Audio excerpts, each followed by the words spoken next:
que acontece se comprimirmos água continuamente? Vamos supor que coloquemos uma quantidade infinita de água em um dispositivo que pode ser pressurizado indefinidamente. À medida que a pressão começa a aumentar, a temperatura da água continua a subir e logo atinge seu ponto de ebulição. Quando a pressão atinge 100.000 atmosferas padrão, as ligações hidrogênio-oxigênio das moléculas de água se rompem e a água se transforma diretamente em cristais de gelo sólido. No entanto, essa substância não é gelo como normalmente o conhecemos. É um polímero de átomos de hidrogênio e oxigênio. À medida que a pressão aumenta, a temperatura das moléculas de água se torna cada vez mais alta e os espaços entre as moléculas ficam cada vez menores à medida que são comprimidas. Quando a temperatura é alta o suficiente para que as moléculas de gás ionizado colidam entre si, resulta em um plasma parcialmente ionizado. É nesse ponto que a água, no sentido tradicional da palavra, deixa de existir. Quando a pressão atinge 1 milhão de atmosferas padrão, os átomos ficam muito próximos uns dos outros e a temperatura é muito alta. Isso resulta em uma substância quente e densa, com uma probabilidade significativa de colisão direta. Quando a pressão atinge 40 milhões de atmosferas,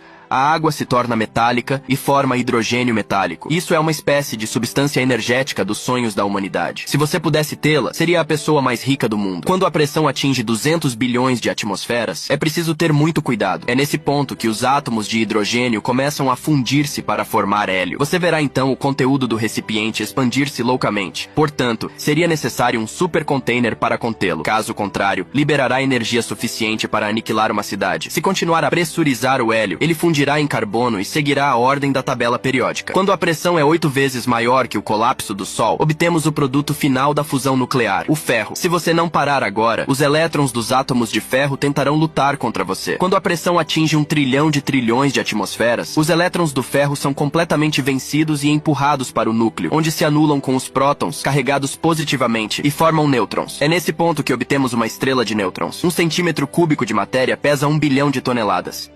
E se você não estiver satisfeito, a estrela de nêutrons entrará em colapso quando sua massa ultrapassar o limite de Oppenheimer. Portanto, um simples pedaço de água sob pressão indefinida resultaria em um temível buraco negro.